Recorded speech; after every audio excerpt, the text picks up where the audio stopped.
The champagne glass trembled in my weathered hands as I watched my son's face drain of color. He stood frozen in the doorway of what he thought was his house now, staring at the legal documents spread across my dining room table like fallen leaves. The young man beside him, the one who was supposed to hand me eviction papers, cleared his throat nervously. "Mrs. Patterson," he said, his voice barely above a whisper, "I believe there's been a terrible mistake. The deed, it shows you as the sole owner. It always has." My son's mouth opened and closed, like a fish gasping for air. Behind him, I could see the moving truck he'd hired, packed with boxes labeled "Mom's Stuff, Nursing Home." The irony tasted sweeter than the champagne. "My name is Dorothy Patterson, and I'm 73 years old. For most of my life, people have underestimated me, especially my own family. They see an old woman with silver hair and assume my mind has gone soft with age. They couldn't be more wrong. What you're about to hear is how I learned that sometimes the greatest betrayals come wrapped in concern, and sometimes the best revenge is simply the truth. The phone call came at 6 in the morning, jarring me from the deepest sleep I'd had in weeks. "Mom, we need to talk." David's voice carried that tone, the one he'd used since he was 12 and caught stealing quarters from my purse, patronizing, guilty. "I'm coming over with Jennifer and the kids." I sat up in bed, my joints protesting the sudden movement. Through my bedroom window, the October morning painted everything in shades of amber and rust. This house had seen 47 autumns with me in it, had watched me raise 3 children, bury a husband, survive cancer twice. The walls held our laughter, our arguments, our tears. "What's wrong?" I asked, though something in my chest already knew. "Nothing's wrong, Mom. We think it's time." Time. Such a gentle word for such violence. By 9 o'clock, they were all here. David, my eldest at 51, still wearing suits that cost more than some people's monthly rent. Jennifer, his wife, clutching her designer purse like armor. Their twins, Emma and Alex, both 16 and glued to their phones. My daughter Sarah had driven down from Portland, 43 years old and perpetually disappointed by life's failure to hand her everything she wanted. Even my youngest, Tommy, had taken time off from his construction job. At 28, he usually avoided family gatherings. Like the plague, they arranged themselves in my living room like a tribunal. I served coffee in the china cups that had belonged to my mother, watching their faces as they exchanged glances. The twins barely looked up from their screens. "Dorothy," Jennifer began. She'd never called me Mom, not in 22 years of marriage to my son. "We've been talking, and we're concerned about you living alone in this big house." I set my cup down carefully. The china clinked against the saucer, a sound that had comforted me through countless mornings. "Concerned about what exactly?"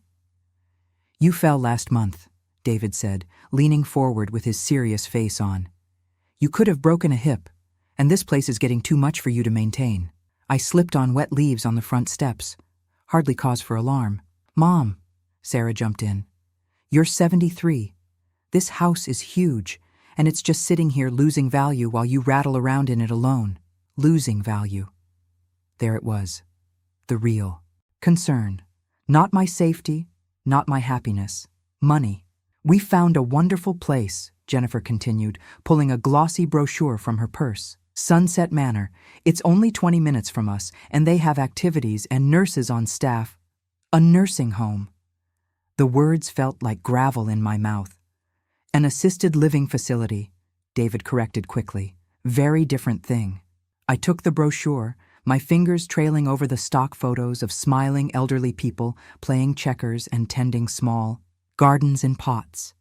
The faces looked manufactured, like the happiness was printed right onto their skin. "And what happens to my house?" The silence stretched until Tommy cleared his throat. "Well, Mom, we thought maybe it's time to sell. Use the money for your care. This place has to be worth what? 400,000? Maybe more? 400,000. I'd bought this house for $18,000 in 1977. Richard and I had painted every room ourselves, laid the hardwood. floors board by board on weekends. We'd planted the oak tree in the backyard when David was born, the maple when Sarah came along. The garden where I still grew tomatoes every summer had taken years to perfect. I see.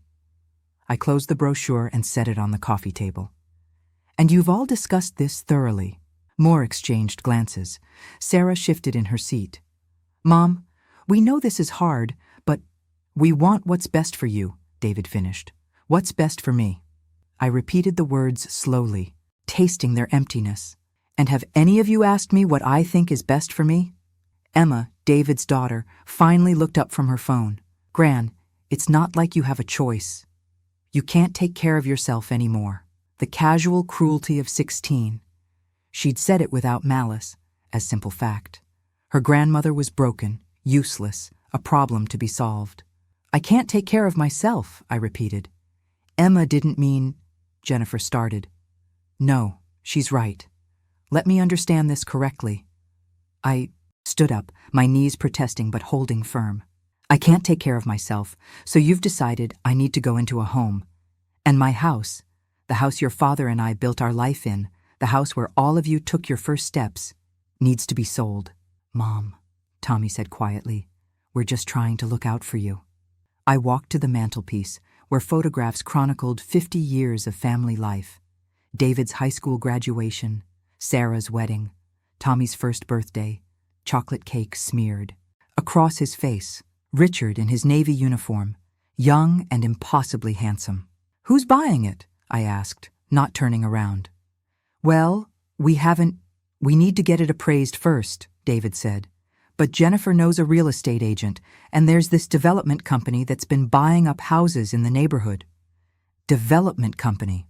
I turned to face them. To tear it down. Now, Mom, that's not necessarily... They're building condos 2 streets over, Sarah said. Modern, efficient. It's progress. Progress. Another gentle word for destruction. I sat back down, my decision crystallizing like ice forming on a pond. They were watching me with expressions ranging from pity to impatience. My own children, waiting for me to roll over and accept their verdict on my life. When do I need to be out? I asked. Relief flooded their faces. David actually smiled. Well, we thought maybe after Thanksgiving. That gives us time to get your affairs in order. Pack my things. I nodded. 47 years of marriage, of raising children, of life, and I get to pack my things. Mom, it's not like that, Sarah said. But her voice carried no conviction. Jennifer was already on her phone, probably texting her real estate agent. The market is really good right now, she said. We should move quickly. I watched my family, these people I'd sacrificed everything for, worried over, celebrated with, loved beyond reason, and saw them clearly for perhaps the first time. They weren't evil. They weren't even particularly cruel. They were simply people who had decided that my inconvenience was more important than my autonomy, my property more valuable than my roots. I'll need some time, I said finally. Of course, David said, standing up. Take all the time you need. We're not trying to rush you. But they were already moving toward the door, the hard part over. The twins hadn't looked up from their phones once during the entire conversation. Sarah was checking her watch, probably worried about traffic on the drive home. Tommy lingered for a moment. Mom, I'm sorry. I know this isn't easy. No, I agreed. It's not. After they left, I sat in my empty living room, the brochure for Sunset Manor still on my coffee table. The house felt different now, not like home, but like a crime scene. I could almost see the yellow tape around everything I loved. I picked up my coffee cup, cold now, and carried it to the kitchen. Through the window over the sink, I could see Mrs. Chen next door working in her garden, pulling the last of her winter squash. She was 86 and had lived in her house for 60 years. I wondered if her children were planning her future too, or if she'd been luckier in that regard. The phone rang again. I almost didn't answer it, but habit won out. Mrs. Patterson? This is Mike Hartley from Hartley Development. I understand your family is interested in selling your property? I gripped the phone tighter. They work fast. Ma'am? Nothing. What can I do for you, Mr. Hartley? Well, I'd like to make you an offer sight unseen. We're very interested in your lot, and I think you'll find our terms quite generous. I stared out at my backyard, where the maple tree Sarah had climbed as a child was dropping its leaves like tears. How generous? $450. Cash. 30-day close. 50,000 more than Tommy had estimated. I wondered how much of that extra would find its way to my children's pockets, and how much would disappear into fees and expenses. That's very generous indeed, I said, but I'll need to think about it. Of course, ma'am, but I wouldn't wait too long. The market can change quickly. After I hung up, I walked through my house room by room, seeing it through new eyes. Not as the home I'd loved and tended for almost half a century, but as $450,000 in cash. As square footage and lot value. As something to be efficiently converted from my life into someone else's profit. In Richard's study, I sat down at the old oak desk where he'd paid bills and helped the children with homework. I pulled out the bottom drawer, the one that stuck unless you knew to lift it slightly while pulling. Inside, beneath old tax returns and warranty cards for appliances we no longer owned, was the manila envelope Richard had left for me. For emergencies only, Ellie, he'd said the day he put it there, 2 weeks before the heart attack that took him. And when you need to remember who you really are. I'd never opened it. For 3 years, it had sat there like a sleeping secret. But as I listened to my house settling around me, creaking with the weight of memory and the promise of abandonment, I realized that if this wasn't an emergency, nothing ever would be. My fingers trembled slightly as I broke the seal. The envelope was heavier than I'd expected. Inside, my fingers found thick legal documents, a smaller sealed envelope marked, Ellie, open first, and something that made my heart skip, a brass key I didn't recognize. I opened the smaller envelope first, and Richard's handwriting filled my vision. Even 3 years after his death, seeing those familiar loops and curves was like hearing his voice. Ellie, if you're reading this, something's gone wrong, and our children are probably treating you like you can't think for yourself. I know them. I love them. But I know them. The house deed is in your name only. Has been since 1985 when I had my first heart episode and got scared. I never told you because I didn't want you to worry, but I also didn't want anyone ever to be able to take your home away from you. Not the bank, not the government, and not our kids. The key opens a safety deposit box at First National, Box 247. Everything you need is there. Don't let them steamroll you, love. You're stronger than they think. Stronger than you think, sometimes. Forever yours, Richard. I read the letter 3 times, my heart hammering against my ribs. The house was mine. Had always been mine, legally speaking. The deed in the envelope confirmed it. Dorothy Patricia Patterson, sole owner. Richard's name wasn't even on it. I thought about David's confident talk of selling, Jennifer's real estate agent, Mike Hartley's generous offer. They were planning to sell my house out from under me, and they didn't even have the legal right to do it. But they didn't know that. The brass key felt warm in my palm as I drove to the bank, my hands steady on the wheel despite the storm brewing in my chest. I'd been driving these streets for 47 years, but today they looked different. Sharper somehow, full of possibility instead of endings. First National hadn't changed much since Richard and I had opened our first checking account there in 1976. The same marble floors, the same brass fixtures, though the tellers were all young enough to be my grandchildren now. Mrs. Patterson, the manager, a pleasant woman named Carol, greeted me. Warmly. I haven't seen you since Richard's services. How are you holding up? Better than expected, I said, and meant it. I need to access a safety deposit box. Box 247 was larger than I'd imagined, and when Carol slid it across the small viewing room table, it felt substantial, heavy with secrets. I'll leave you to your privacy, she said, closing the door behind her. Inside the box, Richard had left me a roadmap to a life I never knew existed. Bank statements for an account I'd never seen, showing a balance that made me sit down hard in the metal chair. $230,000 accumulated over decades of careful investments and a life insurance policy I'd never known about. Stock certificates for companies I recognized, Apple, Microsoft, Amazon, purchased years before they became household names. Richard had been smarter with money than either of us had ever let on. But it was the folder labeled "For Ellie's Peace of Mind" that nearly brought me to tears. Inside were copies of every major financial conversation our children had ever had within Richard's hearing.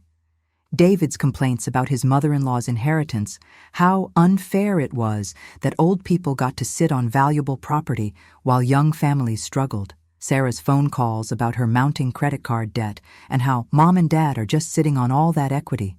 Tommy's conversations about starting his own construction company. If only he had the capital. Richard had been listening and writing it all down. There was more. Copies of David's mortgage application from 2018 showing him listing my house as family property available for liquidation as collateral. Jennifer's emails to her sister discussing the nursing home plan and how much they could expect from the house sale. Sarah's text messages to Tommy about getting Mom settled so we can deal with the house situation. They'd been planning this for years.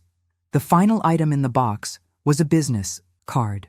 Patricia Stone, attorney at law, elder rights specialist. On the back, Richard's handwriting. Pat went to school with Sarah. She knows what families can do to each other.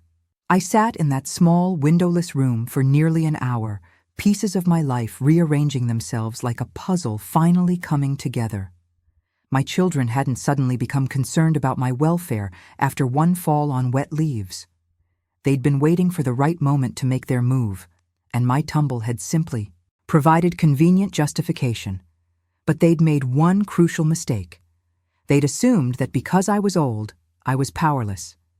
Because I was their mother, I would be grateful for their intervention. By the time I drove home, the autumn sun was setting, painting my neighborhood in golden light.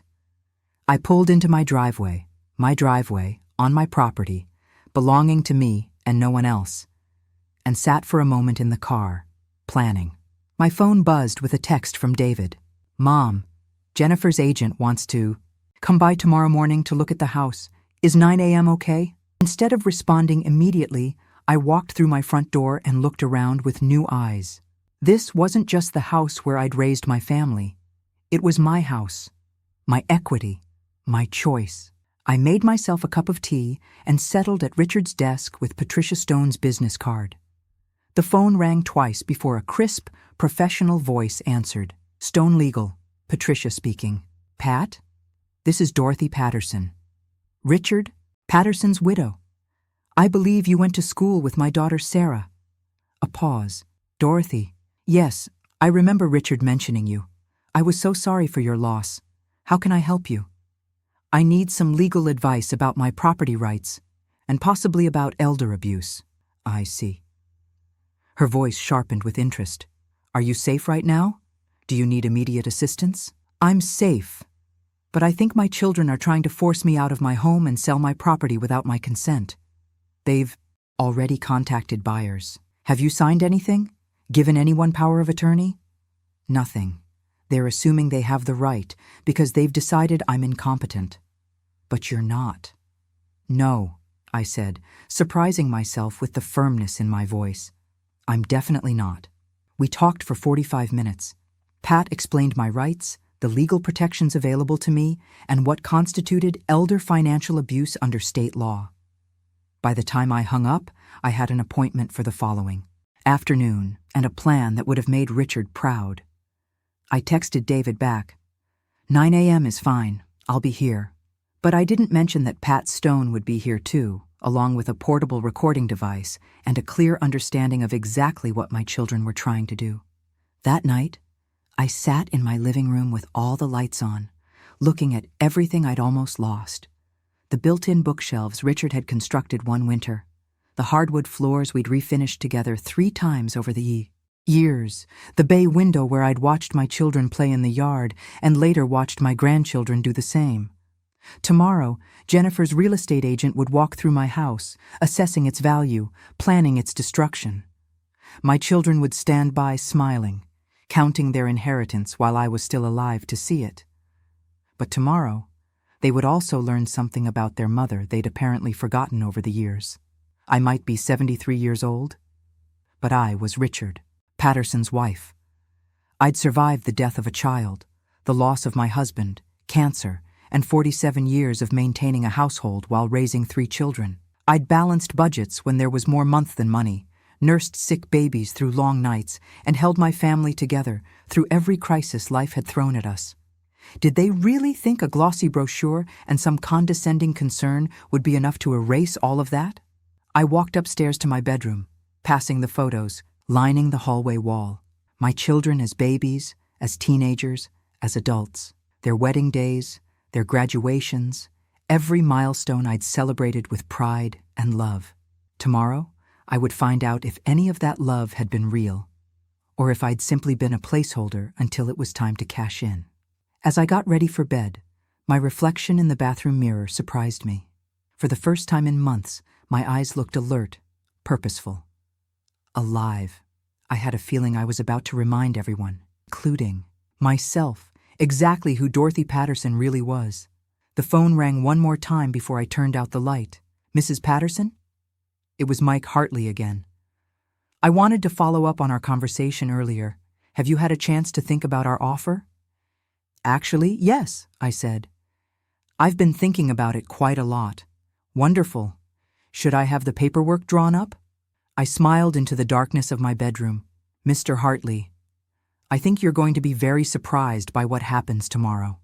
I was awake before dawn, not from worry but from anticipation. The feeling reminded me of Christmas mornings when the children were small, that electric sense of something important about to unfold. At 8:30, I watched from my kitchen window as Patricia Stone parked across the street. She was younger than I'd expected, maybe 50, with steel-gray hair and the kind of purposeful stride that said she'd spent her career fighting battles for people who couldn't fight for themselves. She carried a leather briefcase and something that looked like a small tape recorder. When I opened the door, her handshake was firm and her eyes were sharp. "Dorothy, you look nothing like someone who needs a guardian. That's what I've been trying to tell people." We settled in Richard's study, where Pat spread documents across the desk like a general planning a campaign.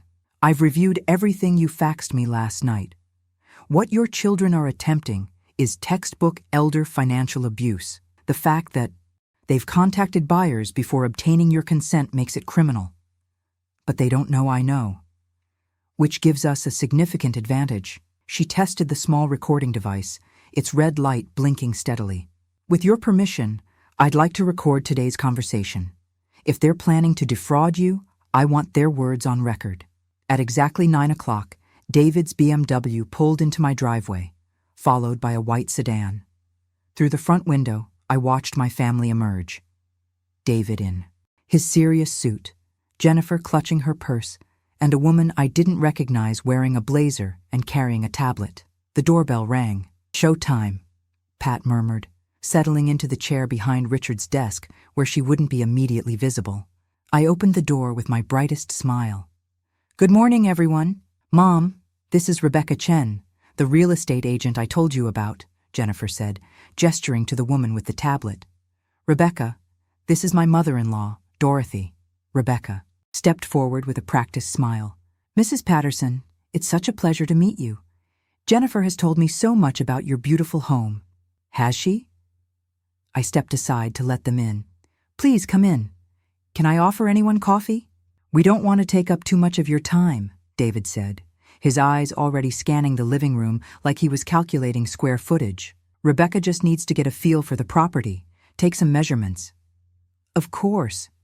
Though I should mention, I have a friend visiting today. I hope you don't mind." Jennifer's smile tightened. "A friend?" "Patricia Stone. You remember Pat, don't you, David? She went to school with Sarah." David's face went blank for a moment, then recovered. "Pat Stone. The name sounds familiar. She's a lawyer now, quite successful from what I hear." I led them toward the study, watching Rebecca make notes on her tablet. She was already calculating, I could tell. Hardwood floors, original but well-maintained. Crown, molding, period appropriate. Built-in shelves, custom work. Pat, I called as we approached the study door. I'd like you to meet my family. Patricia Stone stood up from behind Richard's desk, every inch the successful attorney in her navy suit and pearl earrings. The briefcase was open beside her, legal documents clearly visible. David, she said warmly, extending her hand. It's been years. I remember you from Sarah's graduation party. David shook her hand, but I could see confusion in his eyes. Jennifer was looking between Pat and me with growing alarm. Pat's here on business, actually, I said cheerfully. We were just reviewing some legal documents. Property law can be so complicated, don't you think? Rebecca cleared her throat. Should I come back another time, if you're in the middle of legal consultations? Oh no, please, I said. I'd love to hear your assessment of the house. Pat, you don't mind if Rebecca looks around, do you? She's here to evaluate the property for sale. The temperature in the room seemed to drop 10 degrees. Pat's eyebrows rose slightly. For sale? How interesting. I wasn't aware Mrs. Patterson had decided to sell. Jennifer's laugh sounded like breaking glass. Well, we're just exploring options. For when Dorothy moves to Sunset Manor? Pat consulted the papers on the desk. Dorothy, I don't see any documentation here about nursing home placement.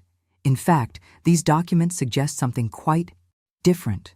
David stepped forward. I'm sorry, but this is family business. Oh, but it's not just family business anymore, Pat said smoothly. When children attempt to force elderly parents from their homes and liquidate their assets without consent, it becomes a legal matter. Specifically, it becomes elder abuse. The silence that followed was deafening. Rebecca looked like she wanted to disappear into the hardwood floors. Jennifer's face had gone white. David opened and closed his mouth several times before finding his voice. Now wait just a minute. David, I said quietly, why don't you tell Rebecca about the offer Mike Hartley made on my house? Rebecca's head snapped up. Mike Hartley? From Hartley Development? You know him? I asked innocently. He's bought several properties in this neighborhood, usually for development projects. She looked confused. But I thought this was a family sale. So did I said. Until I discovered that my children have been negotiating the sale of my house without my knowledge or consent. Jennifer found her voice. Dorothy, that's not true. We discussed this yesterday. You informed me yesterday. There's a difference. I walked to the desk and picked up the deed Pat had helped me locate. This is the deed to my house. As you can see, I'm the sole owner, have been since 1985. David stared at the document like it might bite him. That's impossible. Dad always said, your father said a lot of things, but he made sure this house could never be taken away from me. Not by banks, not by the government, and not by children who think they know what's best for their mother. Rebecca was already backing toward the door. I think there's been a misunderstanding. If there are legal complications, I can't proceed with any evaluation. Rebecca, wait, Jennifer called desperately. This is just a family disagreement. This is attempted fraud, Pat said calmly. Ms. Chen, as Mrs. Patterson's attorney, I'd advise you to document this conversation. You may be called as a witness. Rebecca practically ran for the front door. Through the window, I watched her make a phone call from her car before driving away. David slumped into one of my chairs. Mom, what's happening here? Yesterday you agreed. Yesterday I was ambushed by my own children and told that my life was over. Today I discovered some interesting things about what you've been planning behind my back. Pat opened a file folder. David, would you like to explain why you listed your mother's house as collateral on your 2018 mortgage application? David's face went gray. How did you... Or perhaps Jennifer would like to discuss the emails she's been sending about the nursing home plan. Jennifer grabbed David's arm. We need to leave. Now. Actually, Pat said, I'd prefer if you stayed. I have some questions about the timeline of your mother's supposed incompetency. When exactly did you decide she couldn't live independently? She fell, David said weakly. Once. On wet leaves. By that logic, half the population of Oregon should be in nursing homes. Pat consulted her notes. But according to these documents, you've been planning this for several years, long before any fall. I watched my son struggle with the realization that his careful plans were unraveling.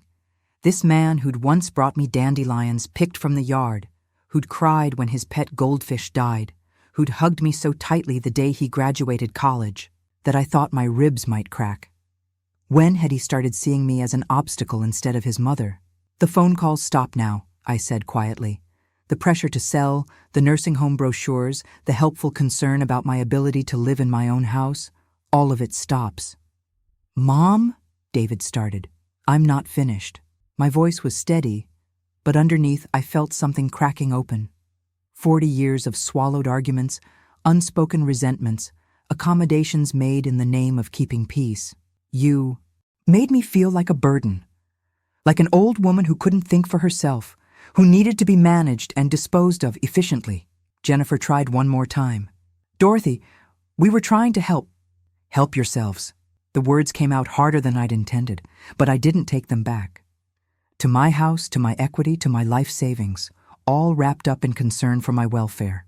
Pat stood up, gathering her papers. I'll give you a moment to say goodbye to your family, Dorothy. But David, Jennifer, I want to be very clear. Any further attempts to pressure Mrs. Patterson regarding her living situation or her property will result in criminal charges. Elder abuse is a felony in this state. They left without another word, David's face a mask of shock and something that might have been shame. Jennifer didn't even look at me. From my front window, I watched them sit in David's car for several minutes, having what looked like an intense discussion. Finally, David started the engine and they drove away. Pat packed up her briefcase. How do you feel? I considered the question. The house felt different, quieter somehow, but not empty. Clean, like after a storm has passed through and washed the air. Free, I said, and realized I meant it. Good, because this isn't over. They'll regroup, maybe try a different approach. Adult children who feel entitled to their parents' assets rarely give up after one setback. Let them come, I said, surprising myself with the steel in my voice. I'm just getting started. After Pat left, I made myself lunch and ate it at my kitchen table, looking out at the garden where Richard and I had planted vegetables every spring for 30 years.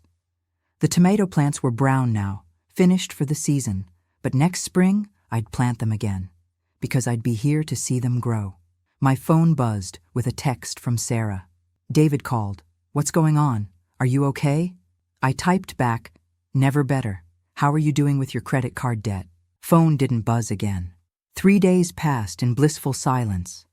No phone calls from concerned children, no real estate agents at my door, no brochures for assisted living facilities in my mailbox. I spent the time doing exactly what I pleased, reading mystery novels until midnight, eating ice cream for breakfast, and replanting the front flower beds that had been neglected since Richard died. Mrs. Chen from next door came over with a plate of homemade dumplings and curious questions about all the cars that had been in my driveway earlier in the week. Family meeting, I told her, accepting the dumplings gratefully. We had some things to sort out. She nodded knowingly. Children think they know everything once they grow up. My daughter keeps sending me articles about downsizing, as if I haven't lived in this house longer than she's been alive. Exactly. But on Thursday afternoon, the silence broke. I was in the backyard, cleaning up the last of the fallen leaves, when I heard a car, Dr. Slam, in my driveway. Through the fence slats, I caught a glimpse of Tommy's pickup truck. My youngest, who'd sat quietly through the family tribunal and said almost nothing while his siblings planned my future. He knocked on the back door instead of the front, the way he had as a teenager when he'd stayed out past curfew. Hey, Mom. Tommy looked tired. His construction job kept him outdoors year-round, and his face was weathered from sun and wind, making him seem older than 28. He also looked uncomfortable, shifting from foot to foot on my back porch. Tommy, this is a surprise. Can we talk? I let him in, noting how he automatically went to the refrigerator and pulled out a beer, a habit from high school that I'd never discouraged. Some traditions were worth keeping. Sarah called me, he said without preamble. So did David. They're pretty upset. I imagine they are. He took a long drink of beer, studying my face. Mom, What really happened the other day? David's story doesn't make much sense.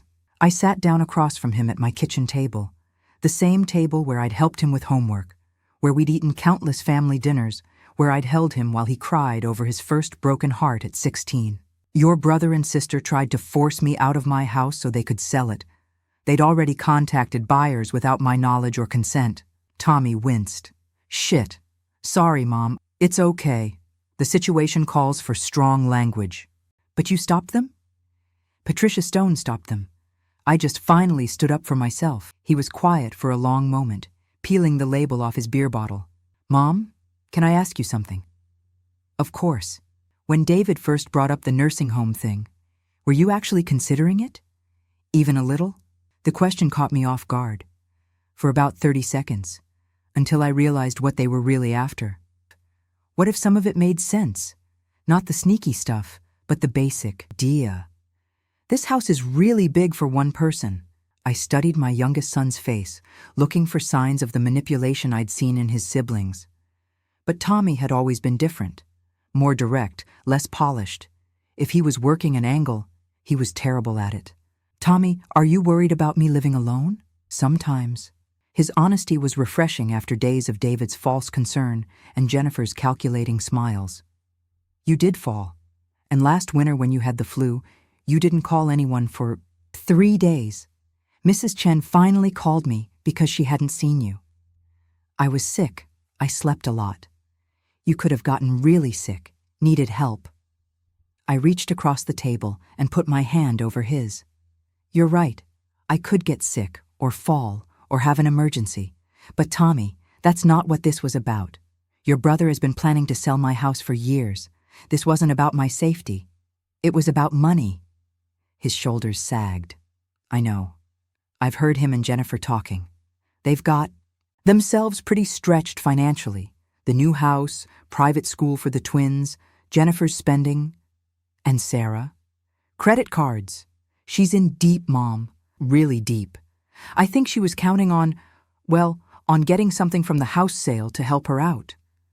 I absorbed this information, feeling the last of my guilt dissolve. And you counting on something too? Tommy looked genuinely surprised. Me? Mom, I'm doing fine.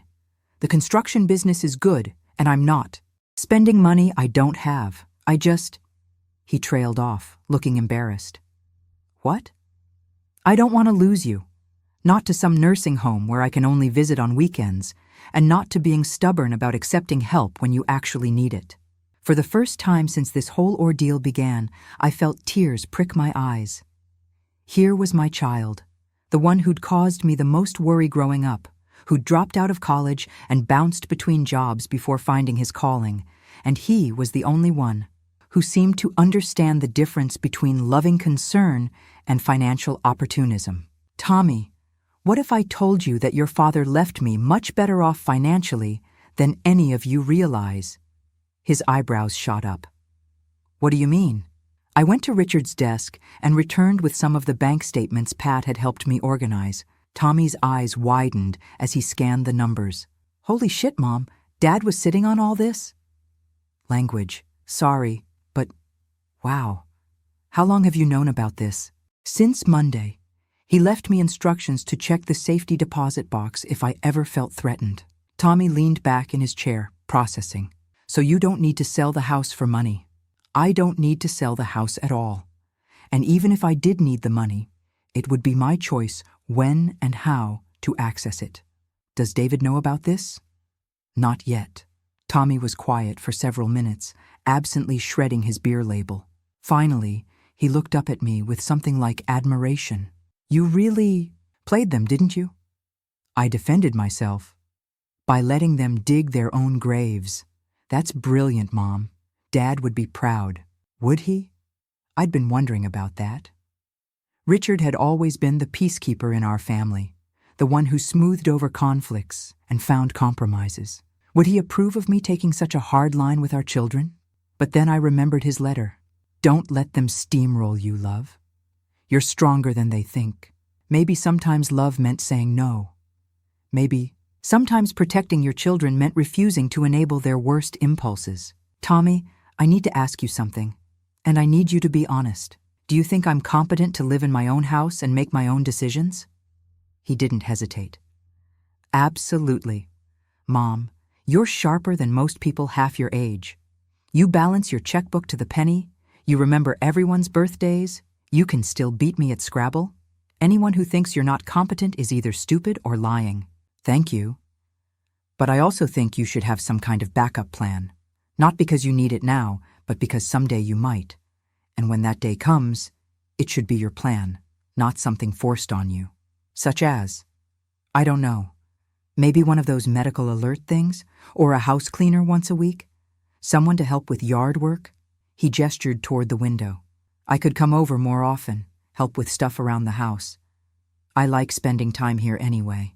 It was such a simple offer, so different from his siblings' grand pronouncements about what was best for me. Help when I wanted it, company when I needed it, but no assumptions about my incapacity. "I'd like that," I said. "Good." He finished his beer and stood up.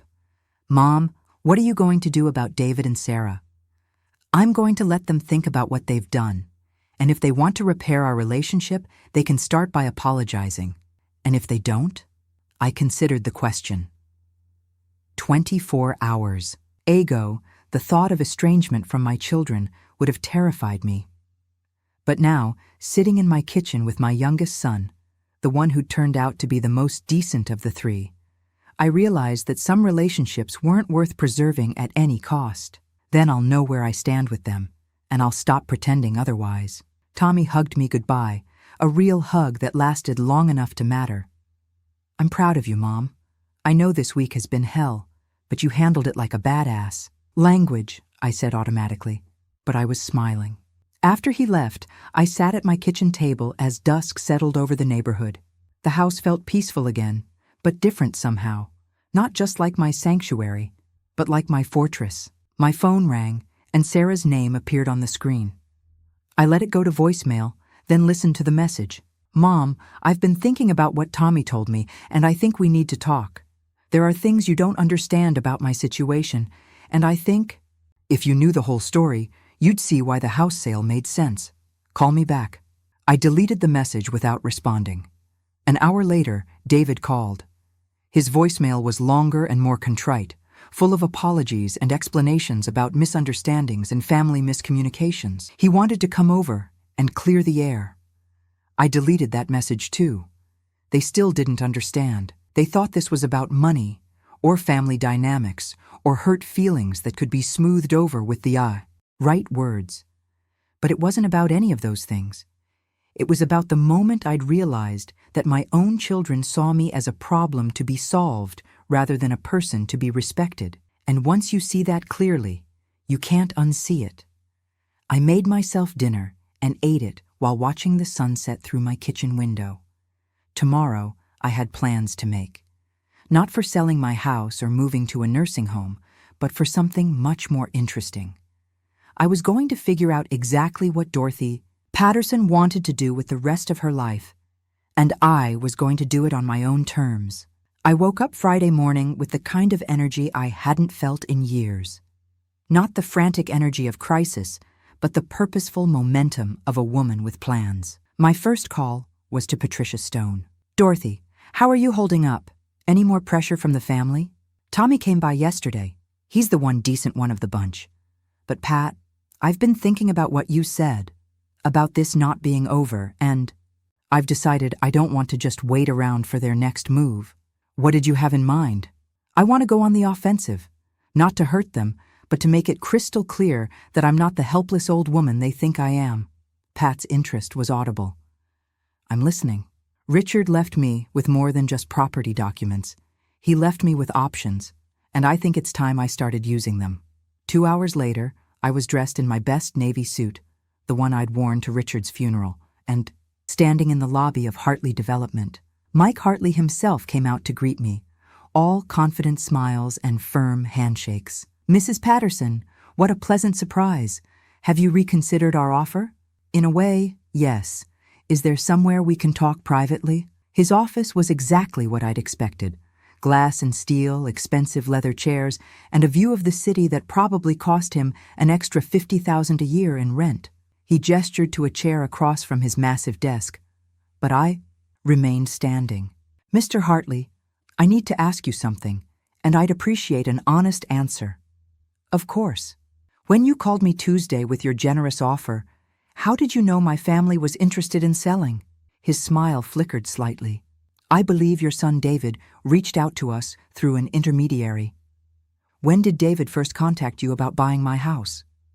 Mike shifted in his chair, clearly uncomfortable with the direction of the conversation. "Mrs. Patterson, I'm not sure I understand." "It's a simple question. Was it last week? Last month?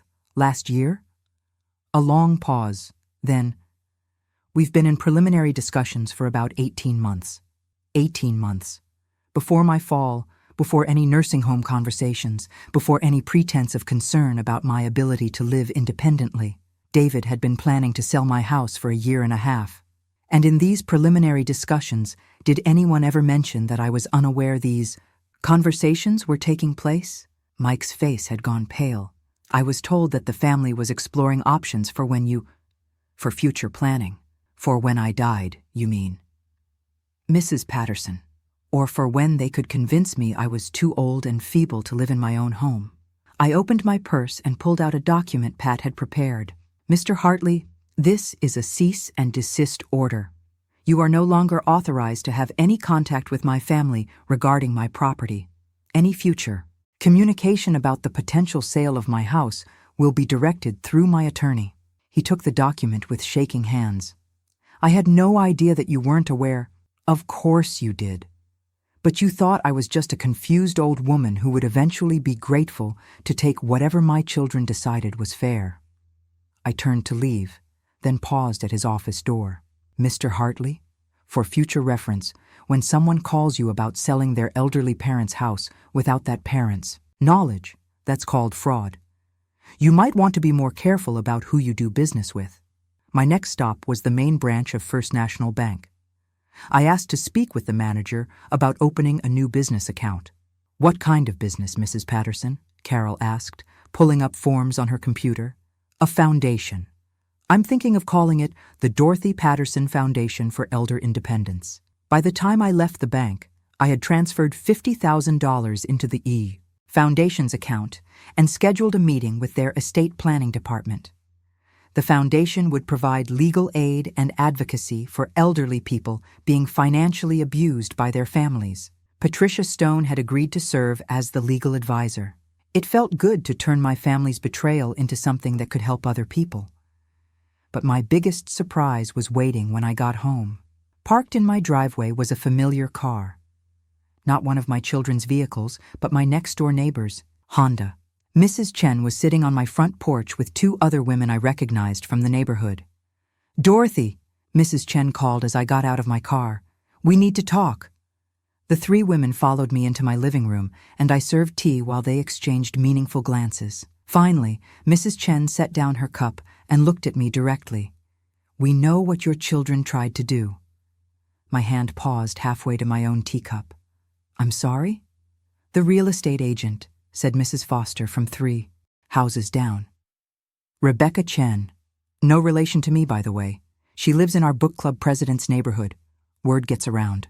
We also know," added Mrs. Rodriguez from across the street, "that you sent them packing.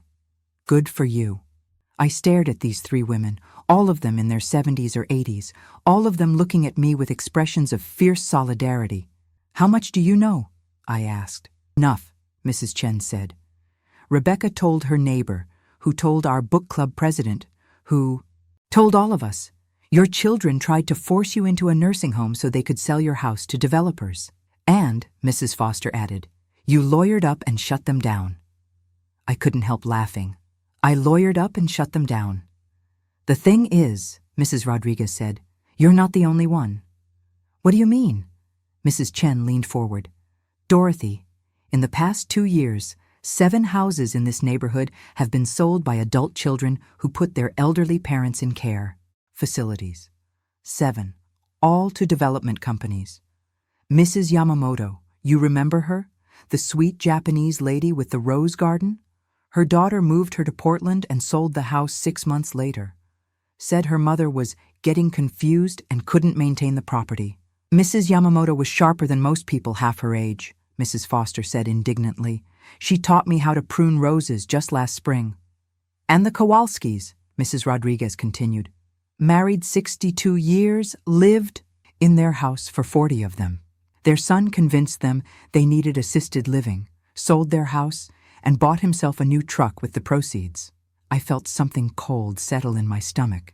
You think this is happening systematically? We think, Mrs. Chen said carefully, that there are people who know exactly how to pressure elderly homeowners and their families.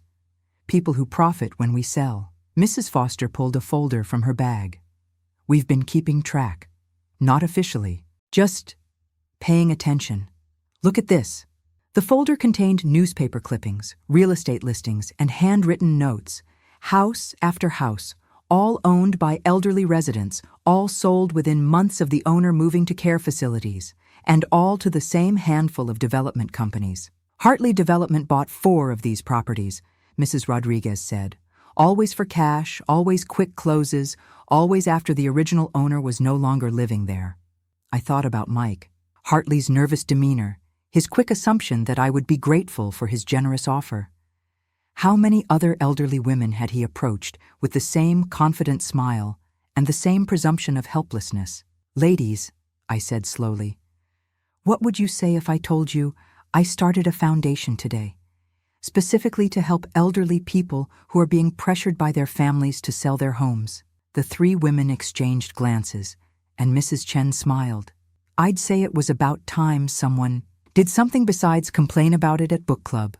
And I'd say, Mrs. Foster added, that you've got 3 volunteer investigators sitting right in front of you. Mrs. Rodriguez nodded firmly. Dorothy, we're all widows. We all have adult children who think they know what's best for us. And we're all tired of being treated like problems to be solved instead of people to be respected. By the time my impromptu neighborhood committee left, we had the beginnings of a plan. Mrs. Chen would use her connections in the Chinese community to identify other elderly homeowners who might be under pressure. Mrs. Foster, a retired librarian, would research the legal requirements for power of attorney and guardianship. Mrs. Rodriguez, who had worked in banking for 30 years, would follow the money trail connecting the development companies. I would coordinate our efforts through the foundation and provide legal support through Patricia Stone. It felt like the first time in years that I was part of something larger than my own small concerns, something important. As I made myself dinner that evening, I caught myself humming an old song Richard used to sing while washing dishes. For the first time since his death, the house didn't feel empty. It felt full of possibility. My phone rang just as I was settling down with a book. David's name appeared on the screen, and this time I answered. Hello, David? Mom. His voice was careful, controlled. We need to talk. Do we? This has gone far enough. Sarah is in real financial trouble, and you're sitting on hundreds of thousands of dollars that could help the whole family. I set down my book and walked to Richard's desk, where the foundation paperwork was spread out alongside my neighbor's research on predatory property purchases. David, do you know how many elderly people in this neighborhood have been forced out of their homes in the past 2 years? What does that have to do with 7 families, 7 elderly homeowners convinced by their children that they couldn't live independently anymore? All of their houses sold to development companies. Silence on the other end of the line. Did you know that, David? When you started planning to sell my house 18 months ago, did you know you were part of a pattern? 18 months? Mom, I don't know what you think you know. I know that Mike Hartley has been expecting my call since before I ever fell on those wet leaves. I know that you've been planning this long enough to use my house as collateral on your mortgage application. And I know that tomorrow morning, Channel 7 is running a story about elder financial abuse in Portland, featuring several local families who've experienced exactly what you tried to do to me. The silence stretched so long I wondered if the call had dropped. Finally, David's voice came back, tight with something that might have been panic. Mom, you can't do this to us. We're your children. Yes, I said, quietly. You are my children, And I raised you better than this. I hung up and turned off my phone. Outside my kitchen window, the neighborhood looked the same as always. Neat houses with well-tended yards, streetlights beginning to flicker on in the gathering dusk. But now I knew the stories behind some of those houses. The elderly couple who'd been convinced they were too frail to maintain their home. The widow who'd been told she was becoming forgetful. The grandfather who'd been moved to assisted living so his property could be properly managed. All of them casualties in a war they probably never realized they were fighting. But not me. Not anymore. I was 73 years old. I owned my house free and clear, and I had just declared war on anyone who thought my age made me powerless. Let them come. 6 weeks later, I was in my living room arranging fresh flowers when the doorbell rang. Through the window, I could see a young man in an expensive suit holding a clipboard, with David's BMW parked behind him in my driveway. I opened the door with my warmest smile. "Good afternoon. Mrs. Patterson? I'm James Morrison from Morrison Real Estate Services. I'm here about the property transfer." He consulted his clipboard. "We have the closing scheduled for today at 2 o'clock. Property transfer?" I stepped aside to let him in, noting how David remained in his car, unwilling to meet my eyes. "How interesting. Please come in." James entered my living room where legal documents were spread across my coffee table next to a bottle of champagne and 2 crystal glasses. The papers weren't what he expected to see. "I'm sorry," he said, looking confused. "Isn't this about the sale to Hartley Development?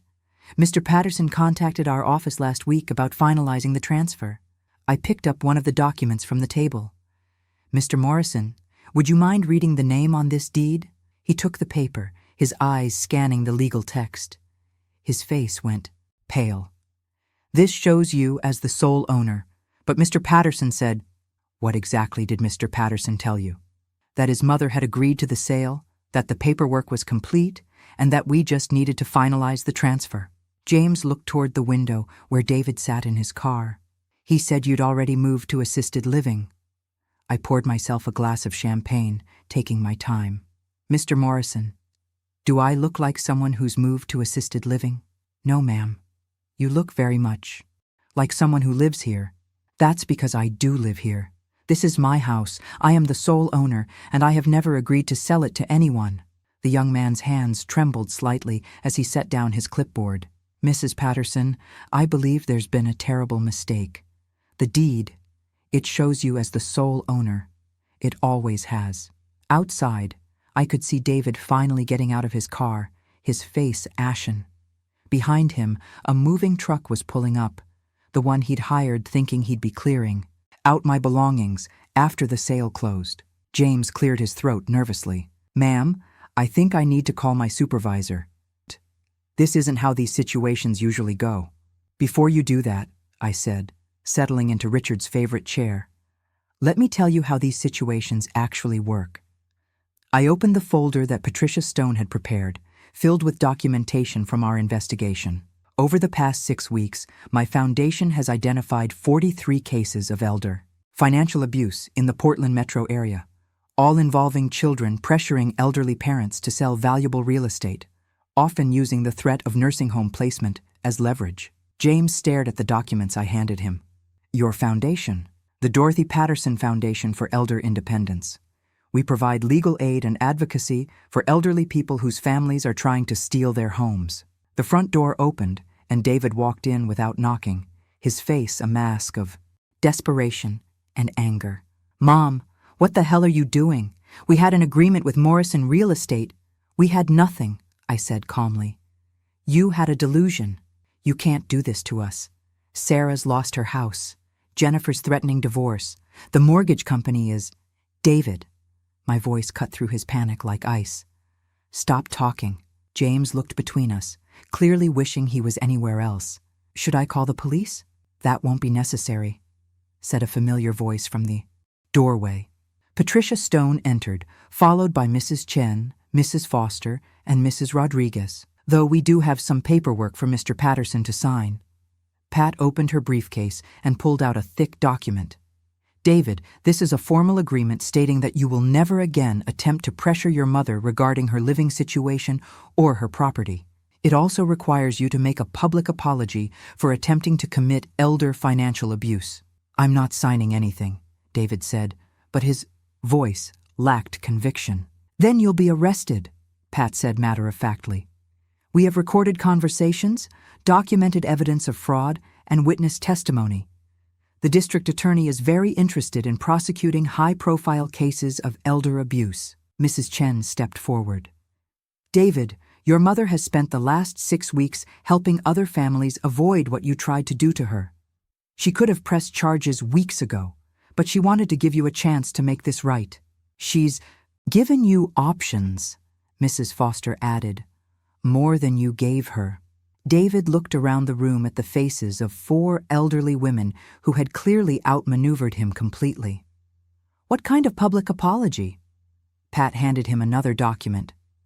A statement to be published in the Oregonian, acknowledging your attempt to defraud your mother and announcing your support for the Dorothy Patterson Foundation. And a donation, Mrs. Rodriguez added. $50,000 to the foundation. Since you were so interested in your mother's money, you can contribute some of your own to help other elderly people protect theirs. David's face went through several shades of red. 50,000? I don't have. Then you'll figure out how to get it, I said. The same way you expected me to figure out how to live on whatever scraps you left me after selling my house. James Morrison was backing toward the door. I think I'm going to leave now. Mr. Patterson, please don't contact our office again without. After he left, David slumped into one of my chairs. For a moment, he looked like the little boy who used to cry when he skinned his knees, and I felt a flicker of the old maternal instinct to comfort him. But then I remembered the 18 months of planning, the mortgage applications, the smug certainty that I was too old and stupid to stop him. Sign the papers, David. He signed. Pat witnessed the documents while my neighborhood committee watched. Approvingly, David, you have 30 days to publish the apology and 60 days to make the donation. If you fail to meet either deadline, the criminal charges will be filed automatically. After they all left, I sat alone in my living room with my glass of champagne, watching through the window as the moving truck drove away. David hadn't said goodbye. My phone rang. Tommy's name appeared on the screen. Mom, I just got a very interesting call from David. Did you?